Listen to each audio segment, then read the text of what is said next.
News and views में आपका स्वागत है। मैं हूं मनीष शर्मा और मेरे साथ हैं जिया। और इस वक्त की एक बड़ी खबर हम आपको बता दें, प्रधानमंत्री नरेंद्र मोदी थोड़ी देर में कर्नाटक के बांदीपुर टाइगर रिजर्व पहुंचने वाले हैं। प्रधानमंत्री कार्यालय ने मोदी की तस्वीर ट्वीट कर कहा है कि प्रधानमंत्री बांदीपुर के लिए निकल चुके हैं और बांदीपुर के रास्ते में प्रोजेक्ट टाइगर के 50 साल पूरे होने के मौके पर पीएम यहां बाघ गणना के नए आंकड़े जारी करेंगे। 50 साल पहले 1973 में आज ही के दिन तत्कालीन प्रधानमंत्री इंदिरा गांधी ने देश में बाघों की आबादी बढ़ाने के लिए प्रोजेक्ट टाइगर की शुरुआत की थी और ये तस्वीर जारी की है पीएमओ ने, जिसमें कैमोफ्लेज शर्ट और हैट में नजर आ रहे हैं पीएम मोदी। नीरज पांडे हमारे साथ हैं। नीरज, अभी क्या पोजीशन है, कितनी देर में पीएम मोदी पहुंच रहे हैं, कितनी देर में कार्यक्रम शुरू होगा? देखिए, प्रधानमंत्री नरेंद्र मोदी बांदीपुर टाइगर रिजर्व पहुंच चुके हैं। फिलहाल वो फॉरेस्ट डिपार्टमेंट का जो गेस्ट हाउस है वहां पर हैं और थोड़ी देर में वो इंटरेक्ट करेंगे फॉरेस्ट डिपार्टमेंट के जो कर्मचारी हैं जो वहां पर जंगल में जो टाइगर्स की सुरक्षा में, टाइगर्स के काम में लगे हुए हैं उनसे इंटरेक्ट करेंगे। उसके बाद अधिकारियों से मिलेंगे, टाइगर रिजर्व का दौरा करेंगे। तो ये करीब करीब 2 से 3 घंटे का पूरा कार्यक्रम है और उसके बाद वहां से वो सीधा जाएंगे मैसूर, जहां पर मैसूर यूनिवर्सिटी में जो 50 साल पूरे होने पर कार्यक्रम रखा गया है उसमें शामिल होंगे। एक मेमोरेंडम जारी करेंगे, एक सिक्का जारी करेंगे आज इस 50 ईयर पूरे होने पर इस टाइगर रिजर्व प्रोजेक्ट को लेकर। तो ये आज का पूरा कार्यक्रम। फिलहाल प्रधानमंत्री, बड़ी खबर यही है कि प्रधानमंत्री नरेंद्र मोदी इस समय टाइगर रिजर्व बांदीपुर में पहुंच चुके हैं। वहां पर वो थोड़ी ही देर में कर्मचारियों के साथ इंटरेक्ट करने वाले हैं और उसके बाद टाइगर रिजर्व का दौरा करेंगे। जी बिल्कुल नीरज, बहुत शुक्रिया आपका तमाम जानकारी के लिए। आप अपडेट्स हमें देते रहिएगा, आप नजर बना के रखिएगा। तो बड़ी खबर इस वक्त यही है कि प्रधानमंत्री नरेंद्र मोदी बांदीपुर टाइगर रिजर्व पहुंच चुके हैं और यहाँ जो कर्मचारी मौजूद हैं उनसे वो वार्तालाप करेंगे, बातचीत करेंगे और हमें तस्वीरों का इंतजार रहेगा और हर अपडेट आप तक हम पहुंचाते रहेंगे। देखिए, पीएम मोदी कल चेन्नई में थे और वहां उन्होंने एक सेल्फी ली जिसके खूब चर्चे हो रहे हैं। जी हाँ, क्या है सेल्फी की पूरी कहानी, देखिए सिर्फ 60 सेकंड में।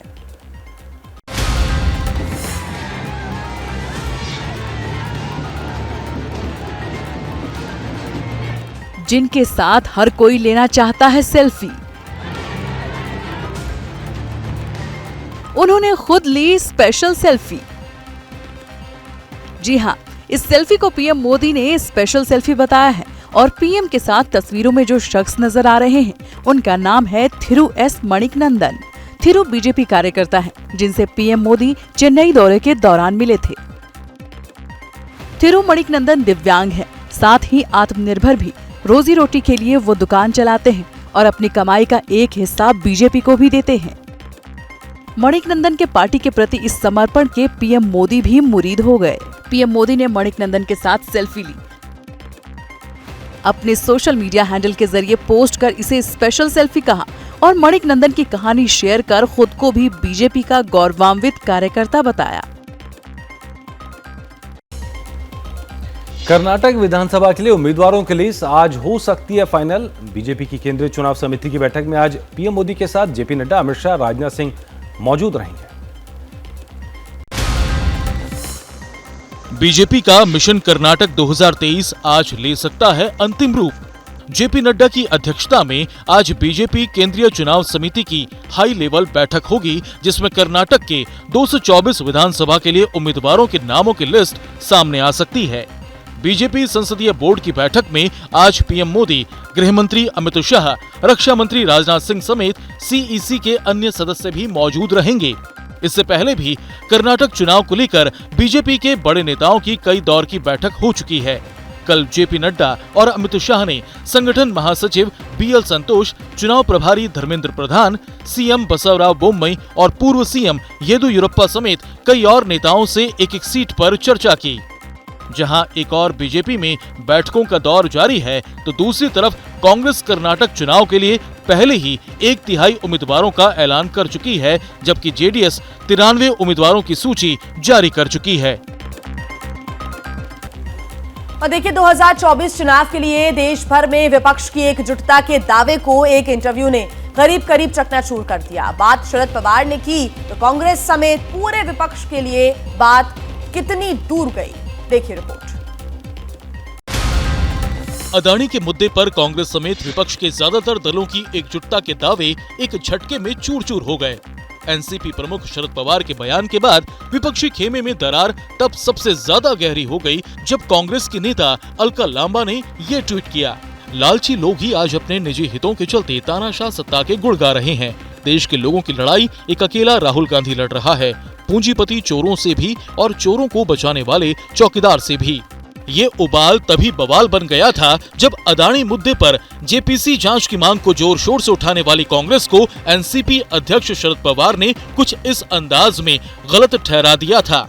हमें ऐसे लगता है कि जेपीसी का जो कंपोजिशन होगा, ये कंपोजिशन में समझो 21 सदस्य की जेपीसी हो तो इसमें 15 लोग रूलिंग पार्टी के रहेंगे और 5 या 6 लोग अपोजिशन के। इसके सामने सच्चाई क्या है, वो कहाँ तक आई। तो शरद पवार के बयान से कांग्रेस समेत पूरे विपक्ष को तो जोर का झटका लगा ही है, लेकिन इस झटके को और जोरदार बना दिया शरद पवार के भतीजे अजीत पवार ने। एनसीपी के आला कमान शरद पवार के बयान से जो सियासी हंगामा पैदा हुआ, उससे कांग्रेस जितना बचना चाहिए उससे ज्यादा फंसती नजर आई और जले पर नमक छिड़क दिया महाराष्ट्र के पुणे में राष्ट्रवादी कांग्रेस की ओर से दी गई इस इफ्तार पार्टी ने। एनसीपी की ओर से दी गई इस इफ्तार पार्टी में पहुंचे अजित पवार ने विपक्षी एकजुटता को शरद पवार से भी बड़ा झटका दे दिया। उद्याच्याला जी व्यक्ती 9 वर्ष ह्या देशाचे पंतप्रधान म्हणून काम करते, त्यांच्या नावावर 2014 साली जो पक्ष एकेकाळी फक्त 2 खासदारांचा पक्ष होता, तो सर्व दूरपर्यंत पोहोचला आणि पूर्ण बहुमताने निवडून आला। हा करिश्मा मोदी साहेबांचाच आहे की नाही। मोदी के मैजिक स्पेल में पड़े अजित पवार इतने पर ही नहीं रुके, उन्होंने उनकी डिग्री को लेकर उठ रहे सवालों को भी फिजूल करार दे दिया। 9 वर्षांनी हे असले मुद्दे काढून काय उपयोग आहे? लोकांनी ते सगळं बघितलेलं आहे, त्यांचं कामकाज बघितलेलं आहे।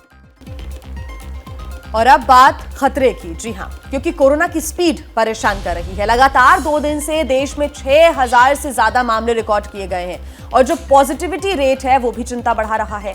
ऐसे में संक्रमण दर 23% से भी ज्यादा हो गई है। कोरोना कहीं गया नहीं, हमारे बीच में है, हमारे बीच में रहेगा और इसमें उतार चढ़ाव आता रहेगा।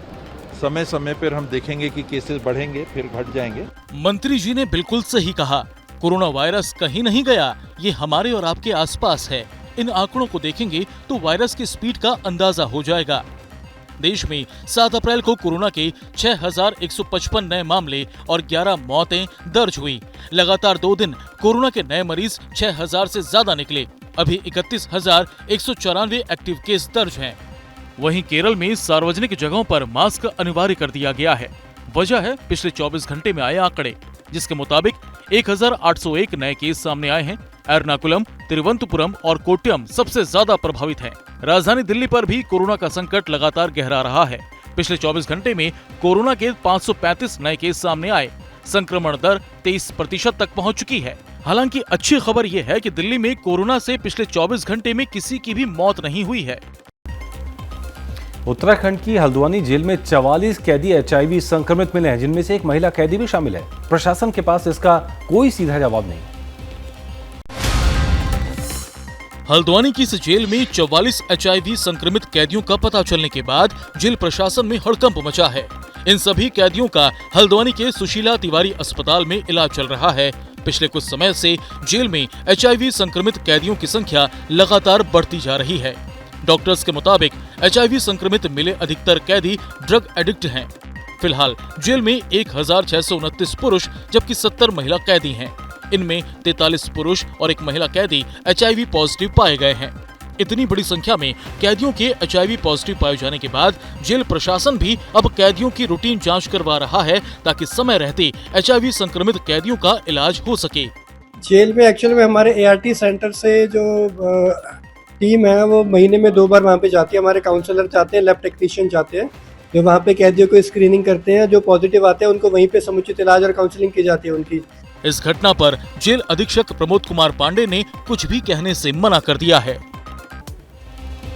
बिहार, बंगाल, गुजरात, महाराष्ट्र और झारखंड के बाद अब छत्तीसगढ़ में भी हिंसा की आग भड़क उठी है। लेकिन यह मामला रामनवमी से जुड़ा नहीं है, बल्कि मामूली झगड़े में ही दो समुदाय आपस में भिड़ गए। शोलों में धधकती कार, रोते बिलखते जख्मी लोग, दंगाइयों को खदेड़ती पुलिस। ये तस्वीरें छत्तीसगढ़ के बेमेतरा जिले की हैं। पीरनपुर गांव में बच्चों के बीच झगड़े को लेकर विवाद इतना बढ़ा कि दो समुदाय के लोग मरने मारने पर उतारू हो गए। जमकर पथराव हुआ, लाठियां चली, तलवार से हमले किए गए।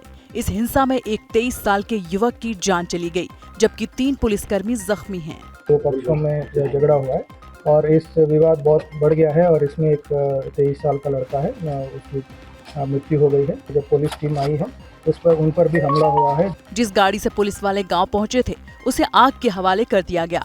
आरोप है कि पुलिस के सामने ही एक समुदाय विशेष ने दूसरे पर हमले की कोशिश की, जिसके बाद लाठीचार्ज कर इन्हें खदेड़ा गया। 9-10 लोगों को चिन्हांकित किया गया है और उनमें से उन्होंने 11 लोगों का चिन्हांकित किया और उनमें से 9 लोगों को पुलिस अपने कस्टडी में ली है और उनसे पूछताछ जारी है। हत्या और हिंसा के आरोप में अब तक 11 लोग गिरफ्तार किए गए हैं।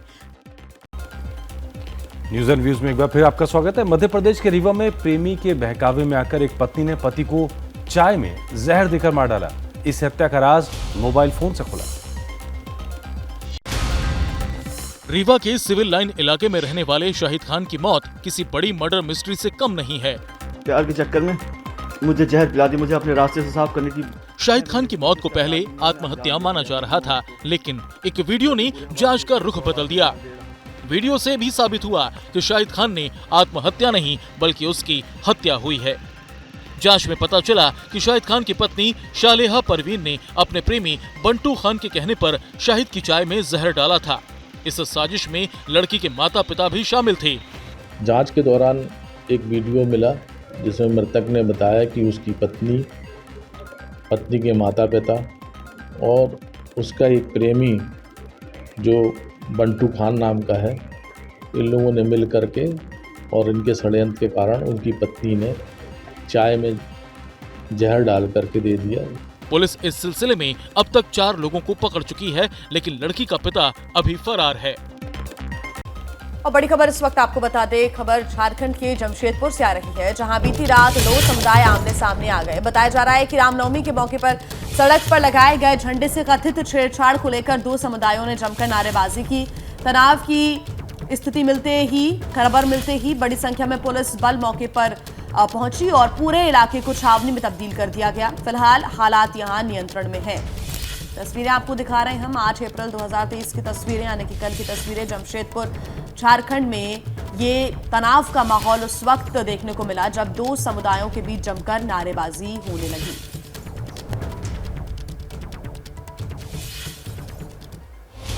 और अब बात करते हैं आकांक्षा दुबे सुसाइड केस की, जिसमें आरोपी समर सिंह जेल की सलाखों के पीछे चला गया है। लेकिन इस बीच दोनों का एक पुराना वीडियो भी वायरल हो रहा है। एक साथ भोजपुरी अभिनेत्री आकांक्षा दुबे और सिंगर समर सिंह। पहले आकांक्षा दुबे थिरकती हैं, फिर थोड़ी देर बाद समर सिंह झूमता नजर आता है। ये तस्वीरें कब की हैं इसकी जानकारी नहीं है, लेकिन आकांक्षा दुबे हत्याकांड के बाद ये वीडियो चर्चाओं में है, क्योंकि इन तस्वीरों में आकांक्षा और समर की नजदीकी साफ नजर आ रही है।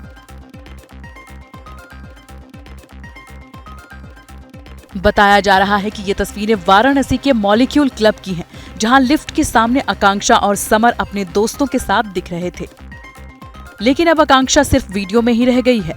26 मार्च को आकांक्षा दुबे वाराणसी के एक होटल में मृत पाई गई थी।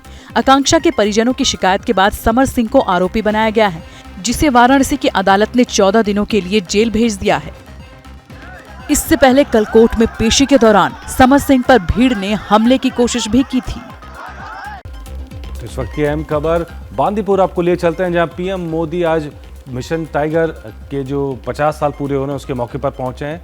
ये तस्वीरें पीएम मोदी की बांदीपुर टाइगर रिजर्व पहुंचने की। तो प्रधानमंत्री नरेंद्र मोदी का ये दौरा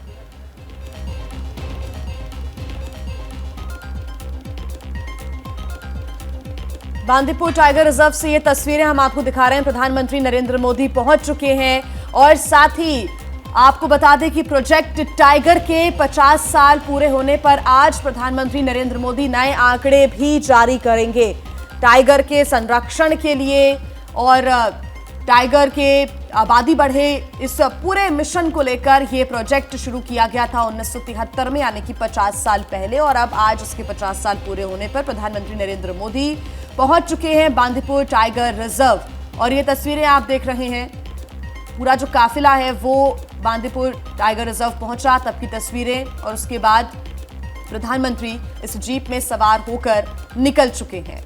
कुछ ही देर में नए आंकड़े भी मनीष जारी करेंगे प्रधानमंत्री। बिल्कुल, सबसे खास बात होती है जब टाइगर के रिजर्व की प्रोटेक्शन की बात होती है, उनके संरक्षण की बात होती है, एक तो वो इलाका जहाँ पर टाइगर रह सकें, वो गलियारे जहाँ से टाइगर गुजर सकें, और साथ ही वो बजट एलोकेशन इसके लिए। और तीसरी बात होती है वहाँ के जो कर्मी लगातार इस काम में जुटे हुए हैं सालों से, उनसे आज ये खास बात यह है कि अभी पीएम मोदी इस दौरे के अंदर उन सबसे मुलाकात कर रहे हैं। बांदीपुर पहुंच के जो स्टाफ है जो टाइगर्स के संरक्षण में लगा हुआ है उनसे बात कर रहे हैं। और ये वहीं बांदीपुर पहुंचने की तस्वीरें हैं जब पीएम मोदी बांदीपुर पहुंचे, जहां पे उसके स्टाफ से मुलाकात करेंगे।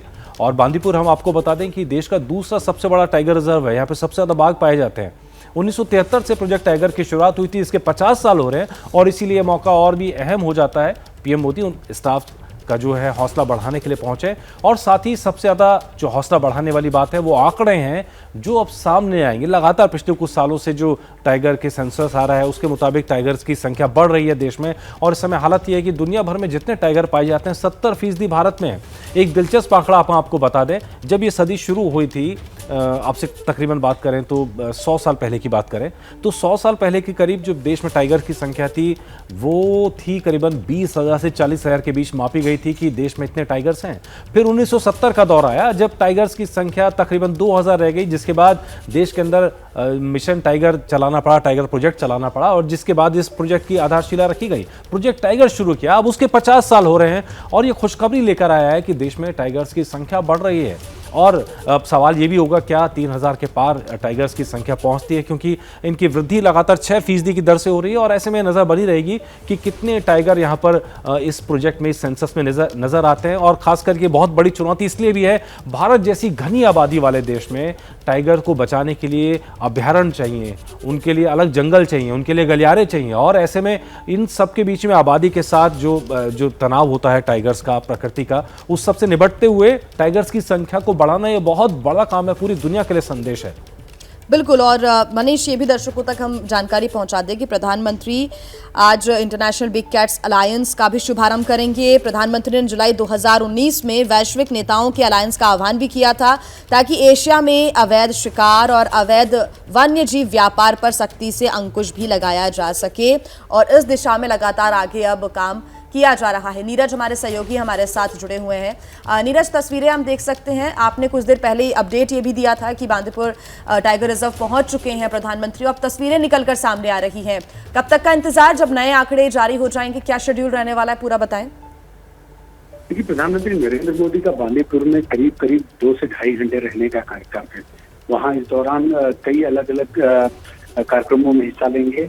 सबसे पहले तो वो टाइगर रिजर्व का दौरा करेंगे, जहाँ पर वो जंगल का भ्रमण करेंगे, कुछ टाइगर्स को देखने की कोशिश करेंगे। इसके अलावा फिर उसके बाद जो वहाँ पर टाइगर रिजर्व में जो कर्मचारी लगे हैं, जो दिन रात वहीं पर उन जानवरों के बीच में रहते हैं, टाइगर्स के बीच में रहते हैं, खतरनाक अपनी जान को हथेली पर रखते हैं, उनकी सेवा करते हैं, उनकी देखरेख करते हैं, उनकी रक्षा करते हैं, उनके साथ इंटरेक्शन है प्रधानमंत्री नरेंद्र मोदी का।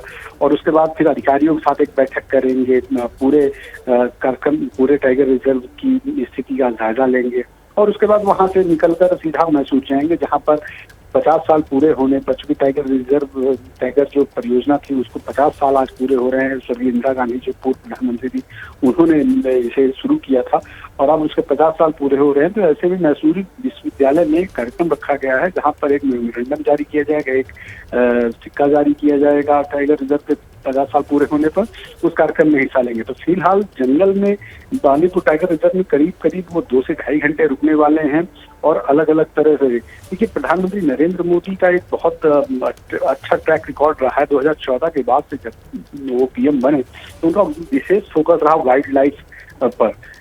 अगर आप देखें तो चाहे कुनो नेशनल पार्क में चीते का अभ्यारण्य हो या दूसरे जगहों पर देखें आप, गिर आप देखिए, गुजरात में गिर एक बहुत बड़ा उदाहरण है इसके लिए। तो तमाम जो देश में अलग अलग हिस्सों में अगर आप देखें तो टाइगर और दूसरे जो वन्य जीव प्राणी हैं उनके उत्थान के लिए, उनके प्रोग्रेस के लिए बहुत सारे परियोजनाएं, बहुत सारे काम शुरू किए गए और उसी का नतीजा है कि लगातार देश में टाइगर्स की संख्या बढ़ रही है, हमारी वाइल्ड लाइफ की स्थिति सुधरी है। तमाम अलग अलग जो कभी लुप्त हो गए थे जानवर वो भी अब दिखाई पड़ने लगे, तेंदुओं की संख्या बढ़ी है, क्योंकि पहले शिकार हो जाता था, लोग जंगलों में जाते थे और उनका शिकार करते थे। ऐसे में जो है अब आप देखें तो एक नई स्थिति सामने आई है, एक लोगों में डर पैदा हुआ है कि जंगल में जाना, जानवरों का शिकार करना, इन सब में कहीं सरकार आपके ऊपर कार्रवाई कर देगी, तो थोड़ा सा कानून भी मजबूत हुआ है। तो आज प्रधानमंत्री नरेंद्र मोदी का जो दौरा है इसी दृष्टिकोण से बहुत महत्वपूर्ण है कि सरकार ऐसे मुद्दों पर, खासकर वाइल्ड लाइफ के मुद्दों पर बहुत सक्रिय हुई है, बहुत ध्यान दे रही है और उसका नतीजा है कि लगातार टाइगर्स की संख्या बढ़ती जा रही है। जी नीरज, एक चीज और गौर करने वाली है, बांदीपुर का चुनाव किया गया है जो कर्नाटक के अंदर है, क्या इसका कोई चुनावी कनेक्शन भी आप देखते हैं? क्योंकि सबसे ज्यादा जो टाइगर है वो जिम कॉर्बेट में बांदीपुर दूसरे नंबर का टाइगर रिजर्व है जहां टाइगर्स हैं, लेकिन ये भी बड़ी कामयाबी की कहानी है बांदीपुर में टाइगर्स की। देखिए, बांदीपुर टाइगर रिजर्व का जो प्रोग्राम है वो बहुत पहले से शेड्यूल्ड था। कर्नाटक में चुनाव है, बिल्कुल सही बात है। प्रधानमंत्री नरेंद्र मोदी जब भी कहीं जाते हैं तो कुछ ना कुछ अलग करने की कोशिश करते हैं। ये दरअसल जहाँ पर है बांदीपुर टाइगर रिजर्व, ये तमिलनाडु और कर्नाटक का बॉर्डर है। जो जगह है दरअसल वो तो तमिलनाडु में पड़ती है, लेकिन मैसूर यूनिवर्सिटी वो कर्नाटक में पड़ता है। तो बांदीपुर का कुछ हिस्सा तमिलनाडु में है जंगल का और कुछ टाइगर रिजर्व का हिस्सा कर्नाटक में आता है। तो आप दोनों का कह सकते हैं। इसका चुनावी निश्चित रूप में हर चीज को चुनाव से जोड़कर देखा जाना चाहिए, क्योंकि राजनीतिक व्यक्ति हैं, प्रधानमंत्री देश के होने के साथ साथ वो एक पार्टी के बड़े नेता भी हैं।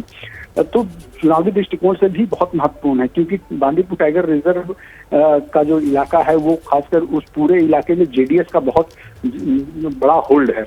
ऐसे में प्रधानमंत्री नरेंद्र मोदी का वहां जाना, वहां आदिवासियों के बीच में समय बिताना, जंगल के कर्मचारियों के बीच में समय बिताना, लोगों को एक मैसेज देना, उसके राजनीतिक मायने तो निकाले ही जाएंगे, उसके राजनीतिक दृष्टिकोण से भी वो बहुत महत्वपूर्ण है। लेकिन चूंकि ये कार्यक्रम बहुत पहले से निर्धारित था, मैसूर यूनिवर्सिटी में बहुत पहले से कार्यक्रम लिया हुआ था प्रधानमंत्री नरेंद्र मोदी का, और ये ऐसे समय पे ये कार्यक्रम, देखिए चुनाव में जब किसी आप आचार संहिता लग जाती है और उसके बाद अगर आप कोई घोषणा करते हैं जिसका सीधे तौर पर चुनावी कार्यक्रमों से इफेक्ट पड़ता है, तो वो तो कहीं ना कहीं रिस्ट्रिक्टेड रहता है। लेकिन इसमें ऐसा कुछ है नहीं जिससे कि सीधे तौर पर चुनाव प्रभावित होता हो।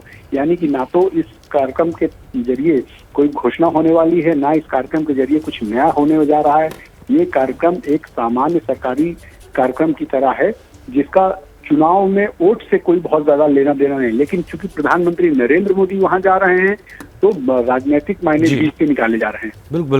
बिल्कुल इस पूरे दौरे पर नजर बनी रहेगी, क्योंकि इसके ना सिर्फ देश के लिए मायने हैं, राजनीतिक मायने भी हैं। और सबसे बड़ी बात है कि प्रोजेक्ट टाइगर जो है वो पूरे देश के लिए गर्व की बात है, क्योंकि पूरी दुनिया के 70% टाइगर भारत के अंदर ही हैं। इस पर आप नजर बनाए रखिए, ताज़ा अपडेट हम आपसे लेते रहेंगे। बढ़ते हैं अगली खबर की तरफ। अब बात करते हैं माफिया अतीक अहमद की, जिसके खानदान पर शिकंजा और कस गया है। अब अतीक अहमद की बहन आयशा नूरी को भी उमेश पाल मर्डर केस में वांटेड आरोपी बना दिया गया है। अतीक की फरार पत्नी शाइस्ता परवीन पर इनाम दोगुना कर दिया गया है। चेहरे पर खौफ और जुबान से कांपते लफ्ज। करीब 1.5 महीने पहले प्रयागराज जिस बारूदी साजिश से दहला था, उसी साजिश की नई किरदार है आयशा नूरी। उमेश पाल हत्याकांड में पुलिस की जांच का दायरा जैसे जैसे बढ़ता जा रहा है, माफिया के खानदान पर शिकंजा कसता जा रहा है। पुलिस के मुताबिक आयशा नूरी गोलीबारी में शामिल थी। शूटरों को भगाने में आयशा की भूमिका थी। 5 मार्च को आयशा नूरी के मेरठ वाले घर पर बमबाज गुड्डू मुस्लिम गया था। आयशा नूरी और उसके पति डॉक्टर अखलाक अहमद ने गुड्डू मुस्लिम की खूब खातिरदारी की थी। हमारे ऊपर इतना दुख पड़ा है, हमारे सारे मकान गिराए जा रहे हैं, हमारे बच्चे घर से बेघर हैं। 4 बच्चे हमारे 10 दिन से पता नहीं कहाँ थे, दो भतीजे हमारे, हम लोग को पता ही नहीं था। आप लोग कैसा सवाल सर जो हमसे बता सकते हैं वो हम बता रहे हैं आप लोगों से। इस बीच अतीक अहमद की पत्नी शाइस्ता परवीन पर इनाम की रकम दोगुनी यानी 50,000 रुपए कर दी गई है। यानी माफिया की पूरी क्राइम कंपनी पर शिकंजा कस चुका है। और देखिए, जिस तरह कांग्रेस के कई दिग्गज बीजेपी का दामन थाम रहे हैं, उससे अटकलें लगने लगी हैं कि दिग्गज कांग्रेसी नेता शशि थरूर भी पार्टी छोड़ सकते हैं। कितनी हकीकत है इसमें, कितना फसाना है, इस रिपोर्ट में आपको दिखाते हैं। साउथ की सियासत में बात यही हो रही है कि क्या बीजेपी में शामिल होने वाले अगले कांग्रेसी नेता शशि थरूर होंगे। सवाल यह है कि ऐसे कयास क्यों लग रहे हैं, तो ऐसे समझिए, पिछले साल कांग्रेस अध्यक्ष पद का चुनाव हुआ था। शशि थरूर ने कांग्रेस अध्यक्ष पद का चुनाव लड़ा। थरूर के हिस्से में सिर्फ 1072 वोट ही आए। वो मल्लिकार्जुन खड़गे से बड़े अंतर से हार गए। चुनाव हारने के बाद शशि थरूर को दरकिनार कर दिया गया। बात इतनी सी नहीं है, शशि थरूर कई बार खुलकर प्रधानमंत्री नरेंद्र मोदी की तारीफ भी कर चुके हैं। मैं तो पीएम को मानता हूं कि he was kind enough to say this, कि बड़े दिल से बात की, और मैं तो नेचुरली बहुत ग्रेटफुल हूं। उससे ज्यादा क्या बताऊं। भारत के हित का प्रश्न जब होता है, इसमें ना भाजपा का पॉलिसी है ना कांग्रेस का, सिर्फ भारत का है। विदेश कार्य तो भारत का होना चाहिए। माना जा रहा है कि मोदी के दक्षिण प्लान में केरल के शशि थरूर बूस्टर साबित हो सकते हैं।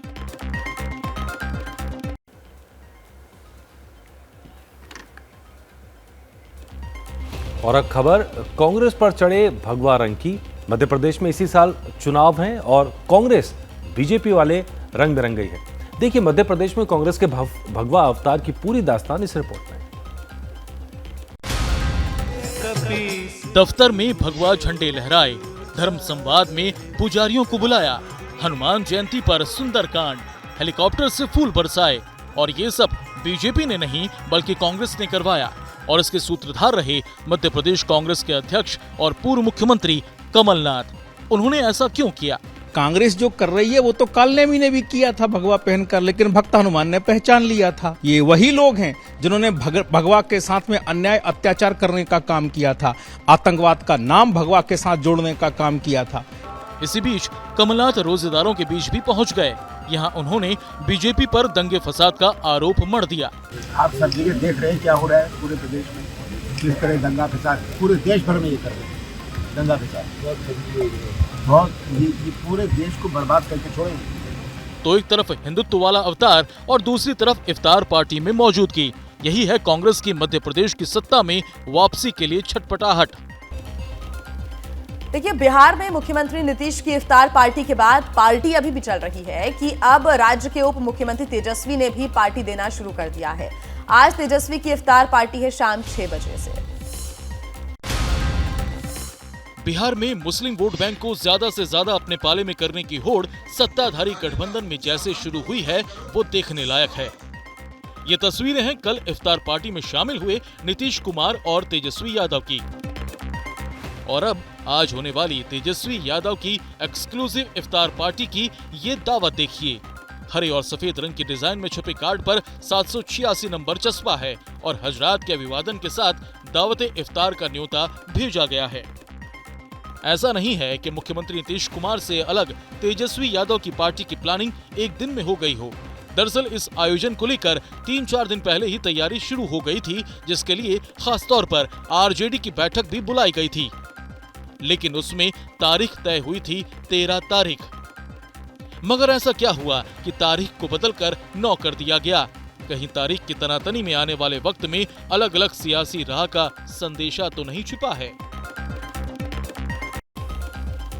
महाराष्ट्र के मुख्यमंत्री का आज है अयोध्या दौरा। एकनाथ शिंदे आज हनुमानगढ़ी मंदिर और राम मंदिर में करेंगे दर्शन पूजन, साथ ही राम मंदिर निर्माण का काम भी देखेंगे और शाम को करेंगे सरयू आरती। अयोध्या की यात्रा के लिए एक दिन पहले ही लखनऊ एयरपोर्ट पहुंचे महाराष्ट्र के मुख्यमंत्री एकनाथ शिंदे का ढोल नगाड़ों से स्वागत हुआ। साथ ही शिंदे गुट के कई एमपी और एमएलए भी उनके साथ मौजूद रहे। कुछ तो उनसे पहले ही यहां पहुंच चुके थे। अयोध्या हमारे लिए बहुत ही श्रद्धा का विषय है। मोदी जी को भी मैं धन्यवाद देता हूँ। बहुत ही अच्छी व्यवस्था उन्होंने अयोध्या यात्रा के लिए की हुई है। एकनाथ शिंदे अपनी अयोध्या यात्रा में संतों से मुलाकात करेंगे, हनुमानगढ़ी मंदिर और राम मंदिर में दर्शन करेंगे, मंदिर निर्माण कार्यस्थल पर जाएंगे, सरयू के तट पर शाम की आरती में शामिल होंगे। महाराष्ट्र का सीएम बनने के बाद एकनाथ शिंदे की ये पहली अयोध्या यात्रा है। इससे पहले पूर्व सीएम उद्धव ठाकरे के बेटे आदित्य ठाकरे भी पिछले साल अयोध्या गए थे। और न्यूज एंड व्यूज में अब बात बागेश्वर धाम के धीरेन्द्र शास्त्री की, जिन्होंने भोपाल से मथुरा कृष्ण जन्मभूमि आंदोलन की हुंकार भर दी। मध्य प्रदेश की राजधानी भोपाल में देवकी नंदन ठाकुर की कथा चल रही थी कि इसी दौरान पहुंच गए बागेश्वर धाम वाले महाराज धीरेन्द्र कृष्ण शास्त्री मंच पर। बागेश्वर सरकार यहाँ पर पहुंचे हैं, तो एक बार जोरदार तालियों से उनका स्वागत करेंगे। भोपाल में सनातन धर्म सभा में बागेश्वर धाम के पंडित धीरेन्द्र शास्त्री ने हिंदू राष्ट्र का आह्वान कुछ इस अंदाज में किया। अयोध्या तो झांकी थी, मथुरा काशी बाकी। अच्छा, कौन कौन है कृष्ण आंदोलन में बताओ? जन्मभूमि आंदोलन। बहुत जल्दी जिस प्रकार राम जन्मभूमि बन गई, सो कृष्ण बननी चाहिए। हिंदू राष्ट्र का एक सिरा धीरेन्द्र शास्त्री ने पकड़ा तो दूसरा सिरा देवकी नंदन ठाकुर ने तान दिया। थोड़े से में ही प्रसन्न हो गए, लेकिन अभी काशी बाकी है, अभी मथुरा बाकी है, जनसंख्या नियंत्रण कानून बाकी है। क्या मजबूरी है मेरी, बताइए। मैं अभी आपको बताती हूँ कि मैंने ओए होए होए होए नमकीन के चटकारे लेते हुए टकटकी मार के डिबेट शो को पॉज रिपीट कर करके देख रहे हैं जोगिंदर जी। इनकी तरह आप भी देखें अपनी फेवरेट डिबेट्स को रिपीट कर और डाउनलोड कीजिए एबीपी लाइव ऐप अपने स्मार्ट टीवी पर।